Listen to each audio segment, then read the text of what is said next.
Day 6 और आज हम बात करेंगे लैंग्वेज एंड कम्युनिकेशन की। एक्चुअली लैंग्वेज क्या है और कम्युनिकेशन क्या है? हमें पता है कि इंसान की सबसे बड़ी पहचान उसकी भाषा होती है। वह शब्दों का इस्तेमाल कैसे करता है और कम्युनिकेशन का तरीका क्या है। क्या वह अपने शब्दों को बस व्यक्त करना जानता है या यह भी इंपॉर्टेंट समझता है कि उसके कहे गए शब्द या डिलीवर्ड वर्ड्स लोगों को क्या महसूस कराते हैं। तो शब्दों का संग्रह नहीं बल्कि अर्थों की व्यवस्था भाषा कहलाती है। और इंसान की पहचान उसकी भाषा से होती है। वह क्या महसूस करता है, वह क्या सोचता है, उसका अनुभव क्या है, वह कैसे विचार रखता है, ये भाषा बहुत बड़ा रोल प्ले करती है। कम्युनिकेशन बस ये दिखाता है कि वह व्यक्ति जिस विचारधारा का है, जिस अनुभवों का है, जिस माध्यमों का है, जिस भावनाओं का है, क्या वह वही भावनाओं या अपनी भाषाओं को, अपने समझौते को, अपने अनुभवों को दूसरों तक पहुंचाने में उसकी क्या प्रक्रिया है। कम्युनिकेशन केवल यह नहीं कि अपने शब्द दूसरों तक पहुंचा दिए गए, बल्कि यह भी सुनिश्चित करना कि उसके द्वारा मन की बात दूसरों तक पहुंची या नहीं। और सीमितता यहां तक नहीं, उसके द्वारा कहे गए शब्द भावनात्मक और सामाजिक रूप से सही है या नहीं। क्या कहीं उसके शब्द आहत तो नहीं कर रहे, क्या कहीं उसके शब्द किसी को दुख तो नहीं पहुंचा रहे। यह है कम्युनिकेशन। क्यों जरूरी है? क्योंकि ज्यादातर संघर्ष तो कम्युनिकेशन की वजह से हो रहे हैं। हमारे गलत शब्दों का इस्तेमाल और कहने का तरीका। हो सकता है कैसे हो, मैं इसी को कैसे हो, कैसे हो ऐसे भी कह सकता हूं। जबकि अगर मैं प्रेम में हूं तो मैं कहूंगा कैसे हो, कैसे हो। क्यों समझ में नहीं आता? कह दो। इस प्रकार मैं जैसा हूं, क्या मैं वही आप पे व्यक्त कर रहा हूं या मैं जो कहना चाह रहा हूं वो आप तक पहुंच रहा है? नहीं।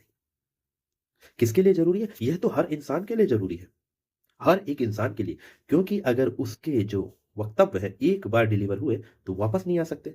और हो सकता उन्हीं शब्दों की वजह से युद्ध छिड़ जाए, द्वेष हो जाए, मतभेद हो जाए। और हो सकता आप सही कह रहे हो, लेकिन अगर आप लैंग्वेज और कम्युनिकेशन नहीं जानते तो निश्चित आप गलती कर बैठेंगे। कब हमें समझना चाहिए? जब कोई चुप हो जाए, जब कोई आपसे बात ना करे, जब किसी को अटपटा सा लगे, जब किसी के मतभेद उत्पन्न हो जाए, जब कोई आपकी बात पे रोने लगे, असहज महसूस करे, तब आपको समझना चाहिए कि आपका कम्युनिकेशन या आपकी लैंग्वेज कहीं ना कहीं थोड़ा सा ड्रॉप हो चुकी है। कहाँ करना है इस्तेमाल? हर जगह। मीडिया की हेडलाइन पे, आपकी बातचीत पे, अदालत पे, संदर्भों पे, संवादों पर। क्योंकि आपका एक भी शब्द और एक भी तरीका डिलीवर करने का युद्ध उत्पन्न कर सकता है, संबंधों को तोड़ सकता है। इसके लिए मैप मॉड्यूल है हमारे पास। मीनिंगफुलनेस ये है कि आप कुछ भी कहने से पहले पहले आप जागरूक हो जाइए कि आप कहना क्या चाह रहे हैं। आखिर इन शब्दों का सामाजिक और भावनात्मक रूप से असर क्या होगा। यही एनालिसिस आपको अप्रोच करने में मदद करेगा। मान लीजिए आप किसी मंच पे हैं और आपको सभी वर्गों को ध्यान में भी रखना है, क्योंकि आपका पर्सपेक्टिव क्लियर होना चाहिए। यह ना तो किसी जाति, ना किसी वर्ग, ना किसी लिंग, ना किसी व्यवस्था, ना ही किसी जीव को उल्लंघित करने वाली होनी चाहिए। तब आपका पर्सपेक्टिव क्लियर होने से आप उसकी प्रोसेस पे जाएंगे। और यही नॉलेज है कि आप लैंग्वेज और कम्युनिकेशन का अर्थ जानते हैं। हो सकता है मैं यही बात और किसी तरीके से भी तो कह सकता था, लेकिन चूंकि मुझे सरल और सिंपल, ताकि क्योंकि कम्युनिकेशन मीन्स यही होता है कि मेरी कही बात आपको समझ में आए और वैसे ही समझ में आए जैसा मैं समझाना चाहता हूं या मैं कहना चाहता हूं। मेरे मन की बात आपके मन तक, बिना किसी छिड़काने के और बिना किसी भेद के। बिल्कुल सरल, सहज और सिंपल। जो इस कला को जानता है, क्योंकि language and communication is an art, एक कला है जो सीखने से आती है, समय लगता है। क्योंकि लैंग्वेज एक भाषा है, स्ट्रक्चर है, उसको बनाने में टाइम लगता है। कम्युनिकेशन एक डिलीवरी सिस्टम है, एक प्रोसेस है जिसको समय के साथ धीरे धीरे धीरे पारंगत करते हैं।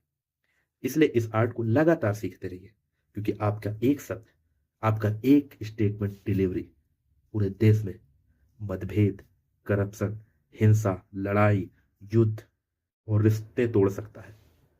इसलिए यू हैव टू अंडरस्टैंड कि भाषा ऐसी हो जो सबको शीतल करे और तरीका ऐसा हो जो आप हमेशा से चाहते हो, निष्पक्ष होकर।